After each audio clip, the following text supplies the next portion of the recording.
Сьогодні, 22 травня, відпрацьовуємо звернення громадян вулиця Івана Мазепи, приватний сектор хутора, за участю працівників затишного міста. Громадяни звернулися на прийом до міського голови з проханням розчистити територію громади від куб землі, які на узбіччі дороги.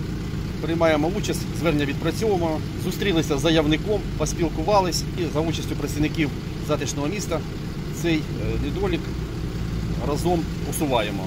Заявник подякував за своєчасне реагування, за своєчасний виїзд і прийняття законного рішення згідно правил благоустрою міста Павлограда.